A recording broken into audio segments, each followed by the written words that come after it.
Chapter 8. The Gate.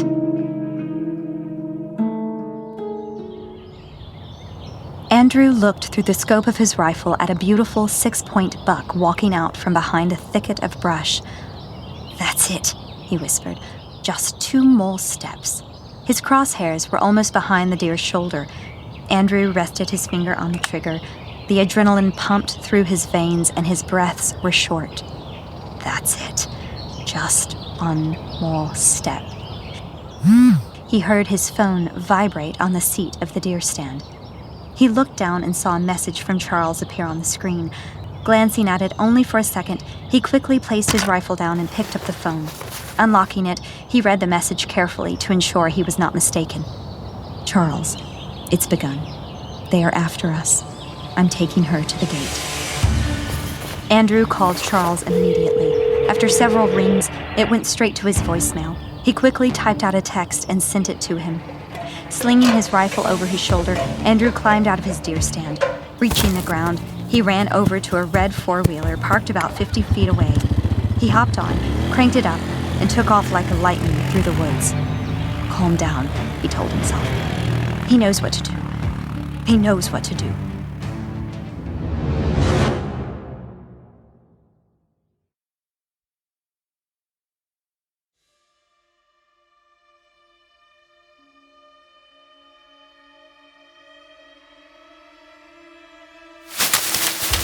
Charles held tightly to Virginia's hand as he led her deep into the heart of the woods. They brushed past tree branches and plowed through tall weeds and thorns. The farther they ran, the more downhill they seemed to go. Following in hot pursuit not too far behind them was Aniasa, Darkcry, and the other 2 dressed in dark. The princess took her pistol and aimed it in Charles and Virginia's direction. She quickly pulled the trigger, firing 3 shots as she ran. The bullets hissed right past Virginia's head. She looked over her shoulder and saw the 4 assailants on their heels, not more than 50 feet behind them. Her heart began to race heavily inside of her. She turned her head back around. "This can't be happening." "Run faster," cried Charles. Squeezing Virginia's hand tighter, he pulled her quickly this way and that through the trails of the woods. They came to a steep decline on a hillside, trailing down a good 80 feet. Virginia wanted to stop, but Charles would not let her. Slowing down just enough to get some balance, he led her down the hillside. Running and sliding, they reached the bottom, but their pursuers remained at the top of the hill. Squatting down, they aimed at Charles and Virginia. Virginia was led across a small brook at the bottom of the hill, and then, without stopping, she was escorted up the side of another hill that ascended the same distance as the one they had just come down. Before beginning their incline, Charles ran behind a big oak tree at the skirt of the hillside. Propped up behind the large tree was a lever-action rifle. Letting go of Virginia's hand, he grabbed the gun with both hands and squatted behind the tree. "Keep going," he ordered. Virginia was still trying to digest all of what was happening. "But what about... Just do it!" Charles racked a bullet into the chamber and looked through the scope at the 4 assailants stationed at the top of the hill. Virginia did not know what to do. She knew Charles was there to help her, but she felt it wrong to leave him. In the fog of the moment, she heard gunshots firing in the distance.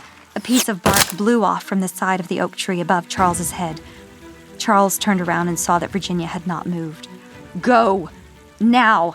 You're no good to us dead!" With that, he turned back and fired a responsive shot at the assassins on the hill. "What are you talking about?" Charles fired another shot. "I said run!" Without another question, she ran up the hillside. On the hill opposite of her sat one of their attackers, hidden behind some bushes. A sinister, cunning smile stretched across his face as he spotted Virginia blazing up the side of the hill. "Where are you going so fast?" he sneered. He stood up from behind the bushes and focused his rifle's iron sights on Virginia's back. Charles spotted the man standing up from behind the bushes. He placed his crosshairs on the center of the man's chest and took a deep breath through his nose. All was quiet. He pulled the trigger. The man fell back to the ground. His rifle flew out of his hands. He screamed in pain. Looking down, he saw his chest covered in blood. He looked up at the trees above him. All grew cold and lifeless. "Help me!" he screamed. He soon saw his princess towering above him, looking down at his wound. "Please," he jerked in pain. "Help me, my princess!" The woman smiled, looking down at him. Here, this should help. She pointed her pistol at his face. The man's eyes opened wide, but before he could utter a word, the blast of his princess's gun sent him permanently silent. His skin went completely white and then gray. The corpse on the ground dissolved into a vapor of black smoke and yellow sulfur blowing away like chaff in the wind. The woman looked at the other man dressed in the dark trench coat squatting behind some bushes, witnessing the whole event. "Don't think I won't do the same to you should you fail me as well," she said. The man nodded his head slowly, assuring her that he understood perfectly. Darkcry stood behind her, taking shelter behind a tree. "They will make it there first if we don't act now, my princess," he said. His voice was deeper than before, like a beast. Aniatha turned to face him. What of the one helping her? Who is he? How does he know of her? He's known here as Wingo, but he is from our realm also. He has been protecting and watching from a distance ever since she arrived. Where is he from in our realm? How do they call him there? My princess need not fear old folklore and tales from our enemies. She aimed her pistol at his head. Tell me. Darkcry slowly turned his head, looking in her eyes, with worry now exposed on his face. His name is Soaring Eagle. He is from the tribe of Leaping Bird. Aniatha did not respond. Her eyes widened, and her skin went pale white. Without hesitation, she charged down the hill with all speed. I swear by the sword of my own mother's kingdom, if you do not stop them before they reach the gate, I will kill you both. Darkcry and the other Indian followed their princess, trying to keep up with her.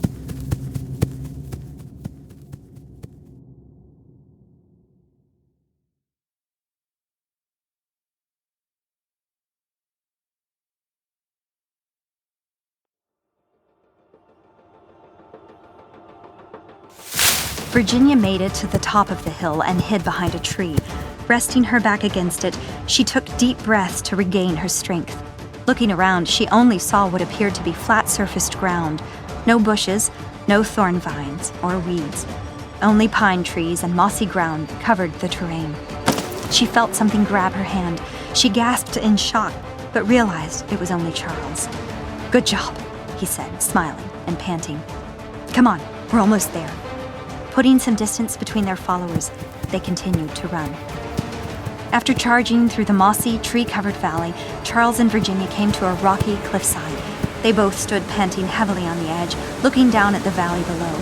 It was a sheer drop of about 200 feet, with a rapid river running at the bottom. Far on the other side was another cliff continuing into a pine-wood forest. We have to jump across, said Charles. Virginia did not say a word, but slowly turned her head to face him. Charles returned her gaze. Don't worry, I'll be jumping with you. I beg your pardon? Questioned Virginia, perplexed. Just trust me, it's not much farther beyond this point. What isn't? Death? A place of safety. There are several others and I can protect you. What are you talking about? I told you, it was an arrangement that I made with your uncle in case something like this should happen. Virginia's face became even more perplexed than before. You're not making any sense. A shot fired from behind them, and Virginia fell to the mossy ground beneath her. She reached down and grabbed her right leg. A bullet wound ran through her calf muscle. Charles swung his rifle around and took fire.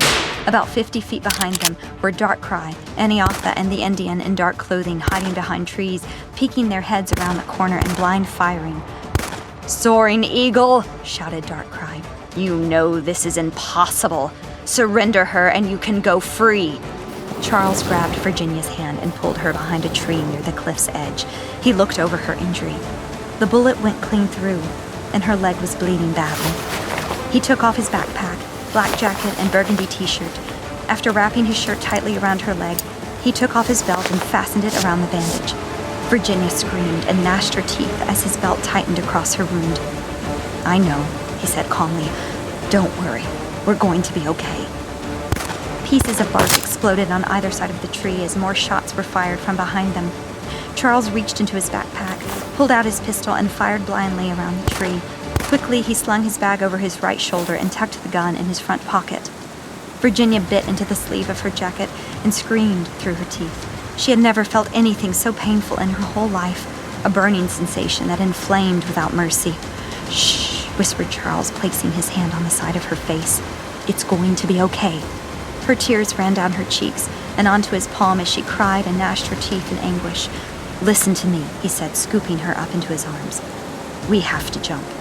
Charles stood up, carrying Virginia in his arms. Virginia kicked and squirmed, but Charles held her tightly. "No, no," she cried out. "Please, we can't make that jump. I don't want to die." Charles looked deep into her eyes. "After all that has happened, do you think that for 1 second I intend to bring you harm?" Virginia shook her head. "Then I need you to trust me, Virginia." Another shot fired behind them. Their pursuers were getting closer. Virginia looked at Charles with a worried face. "Okay." She closed her eyes tightly. 3 more shots were fired from behind them, hitting the tree that shielded them both. Charles held Virginia even tighter in his arms, and after taking a deep breath, he leaped off the side of the cliff. There was a moment of free fall that made Virginia scream as she felt like she was plummeting to her death. There arose a great sound like the singing of an angel. It was magnificent, glorious, and captivating. Virginia opened her eyes. 2 bright, large, and beautiful wings appeared overhead, followed by a bright light bursting forth from within Charles. She closed her eyes and turned her head away from the blinding radiance.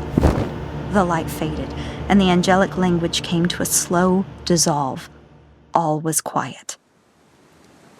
Virginia opened her eyes and saw that Charles was still holding her, but they were on solid ground. She looked over his shoulder and saw that the cliff they were on earlier was now behind them. They had made the jump. She looked into his eyes, demanding an answer. He just smiled at her. "Just trust me." She looked behind them at the cliff once more. "What was—" "No time to explain," interrupted Charles. "Can you walk at all?"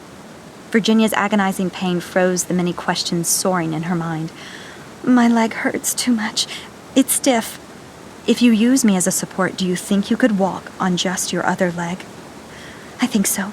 Charles carefully set Virginia back on her feet. She could hardly bend her right leg. Charles placed her right arm over his left shoulder and held her close to his side. "We have to hurry." Virginia only took 1 step, barely using her right leg. "Ow!" she cried. She fell to the ground, nearly pulling Charles down with her, and placed her hand over her wounded leg. I can't walk. It hurts too much." Charles did not say a word. He knelt down beside her and picked her up in his arms, holding her close to him. "That's not going to stop me," he said. Cradling Virginia close, Charles took her deep into the heart of the woods. The farther they went, the darker the forest became. Virginia looked around her. Pine trees were everywhere, and at first everything in the dark seemed disorderly and chaotic against her blinding pain. But the more her eyes began to adjust, the more she saw they formed an arrangement she had overlooked. A row of pine trees on either side of her and Charles proceeded before them, with their branches stretched out overhead like a canopy resembling the structure of a large hallway. It ran ahead of them until it faded into the darkness of the woods. "Charles, where does this lead to?" "You'll see."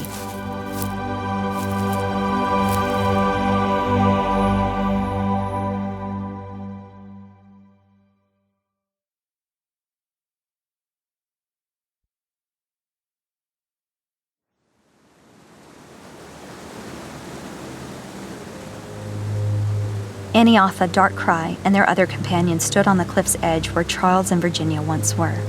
Aniatha's lips curled in bitter rage as she stared across the gorge and into the dark woods in the far distance. Her one hand tightened into a fist and the other gripped tighter around the handle of her pistol. Darkcry and the Indian stood a step behind her, looking with timid anxiety at the gun clenched in her fist. Their hearts quickly began to rise. "Do you remember what I said would happen if they made it there first?" she asked. A long moment of silence haunted the air around them before Darkcry finally summoned the strength to speak. "I know another way across." Another minute of silence chilled the air around them, while Aniatha continued to stare ahead of her. She pressed her thumb against the mag release on the side of the gun. The pistol's magazine slid out of the handle and fell to the ground. She pulled out another from her belt and placed it inside her firearm.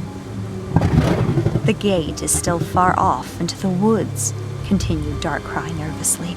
"We might still have a chance." Aniatha placed her hand on top of the gun's slide and racked a new bullet into the chamber. "Then lead the way, like your life depended on it."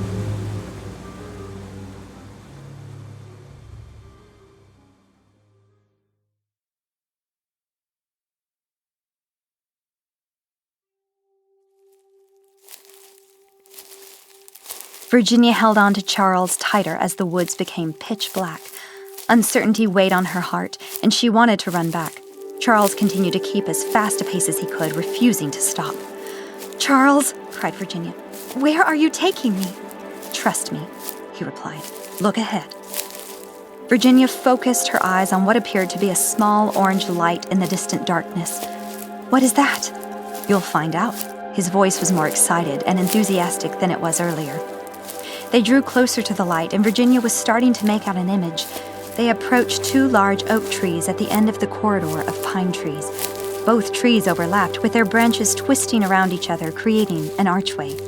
Hanging from the top of the archway was a small lantern with a wooden sign containing a series of unknown letters that formed words underneath the light. On either side of the arch were 2 other lanterns that were not lit. "Homehopsim, Yimseu," said Charles. "What was that?" asked Virginia. "That's what the sign reads," replied Charles, pointing to the words on the archway. "What does it mean?" "They that seek will find." Charles carefully lowered Virginia to the ground. "This is it, the gate to the south." He felt his phone buzz. He pulled it out and saw a new text message from Andrew. "Andrew, I'm on my way. If I'm not there by the time you arrive, then continue on as we planned." Charles looked this way and that, hoping to see Andrew walk out from behind a tree at any moment. "Okay, we keep moving then." He walked over to the right side of the arch. "Wait!" shouted Virginia. "Where are you going?" "Just here," said Charles. He picked up a long wooden rod resting against the arch that was about 20 feet in length, with a wick at its end. He placed the end of the wick in the lantern at the top of the arch, catching its flame. He put the end of the staff inside the lantern on the right, lighting its candle. Virginia watched as he slowly walked over to the lantern on the other side of the arch, shielding the flame at the end of the staff with his hand. She looked down at her bloody leg and then back at Charles. "Charles, what are you doing?" Charles placed the end of the staff inside the lantern and smiled. "You'll see." The lantern caught the flame, and Charles stood back. Bright, glowing lights like fireflies appeared in the entrance of the arch. Virginia watched with wondering eyes as the shining gems began to swirl in the arch's frame. "Charles," she gasped. "What is that? What's going on?" "Just watch," he replied, smiling. The warm, glowing orbs began revolving faster and faster around each other, slowly spinning their way to the center of the entryway until, all at once, they collided in the middle and dissolved. A moment of silence passed, and suddenly the open space of the arch burst forth into a wave of swirling fire. Virginia threw her arm across her eyes as a heat wave splashed against her face. She lowered her arm just enough to continue watching. The fires engulfing the entrance began to fade, slowly dissolving into a glowing white light that shined radiantly, consuming the entire opening of the archway. The words on the wooden sign above the archway began to burn like a warm fire. Charles turned around and walked back to Virginia. He knelt down to pick her up again. "We are almost there." Virginia crawled backward, horrified. "Charles, what was that?"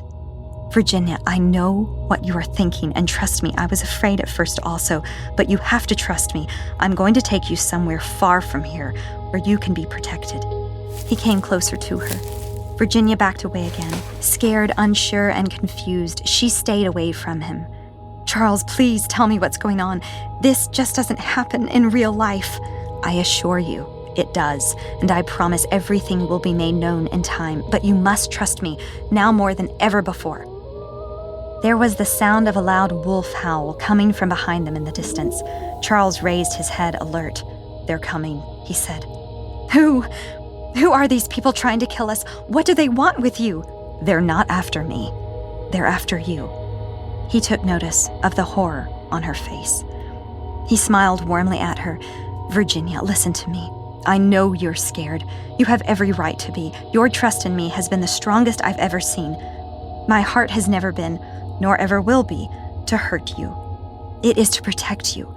I have tried my best to be there for you since you arrived here, in Mason High, running through the woods, and here at this moment. With all we have achieved so far, has reached this point. I will continue to be here for you. I know you have questions, and believe me, I will answer them to the best of what I'm allowed, but for now, I'm asking you to trust me with that same strength you've had all this time. He reached out his hand and placed it on top of hers. Will you continue to trust me as we cross this next mile marker together? Virginia looked into his eyes, deeper than before. What if I can't walk any farther? I'll carry you. What if they catch up to us? Then I will stand between them and you. What if they take me? I promise I will not allow that to happen. But you're not God. You can't promise that something like that could ever happen. Charles smiled at the truth spoken through her. You're right. But even if you were taken, this I will say. I will do everything in my power and all that is given to me to fight and get you back. As long as I have breath, I will be here for you. Trust me. Virginia forgot her pain. She forgot her fear. She looked into Charles's eyes and saw the depth of his word. She gripped his fingers that rested upon her hand. Okay, she said. I trust you.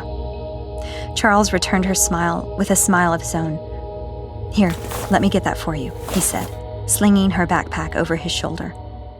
Picking her off the ground, he walked towards the archway and stood at the entrance, where the light shined brightly and fiercely.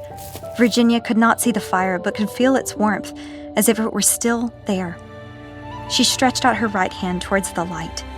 Instantly, her sleeve faded from a leather jacket to a white cotton sleeve that glistened in the light. She drew her hand back, and her sleeve faded back to the leather of her jacket.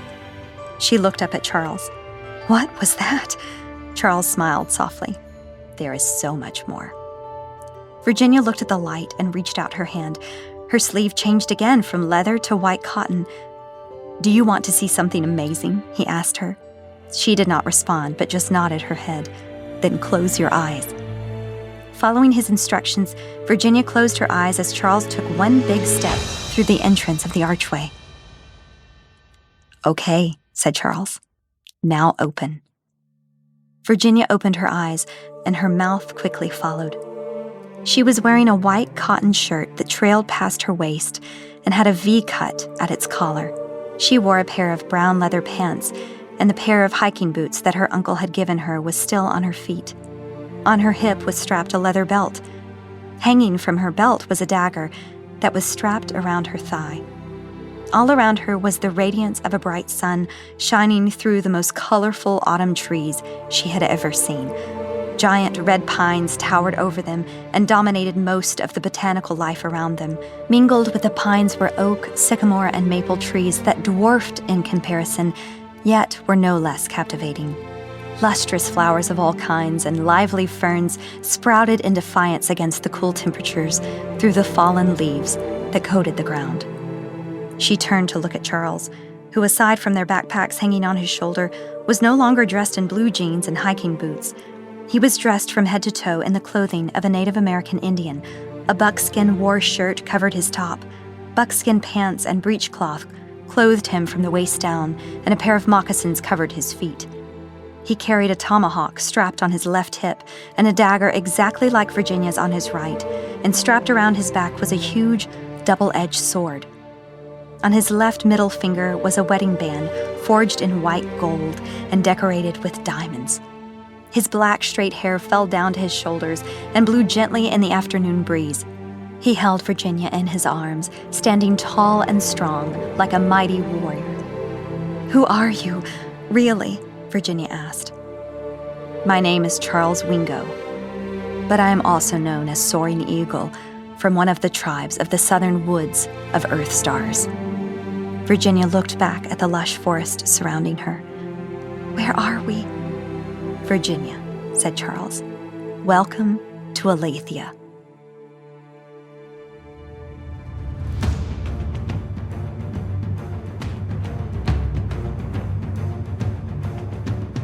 This is the end of Chapter 8. Tune in next Thursday for Chapter 9. If you'd like to listen to the next chapter ad-free ahead of everyone else, then subscribe to Early Access and tune in on Sunday. If you like what you heard, please like and subscribe and share with your friends and family. It really helps the show. We're available on Spotify, Apple Podcasts, and all major podcasting platforms. What Shines with the Dawn was written and created by C. Taylor Eason. Copyright Christian Taylor Eason, 2024.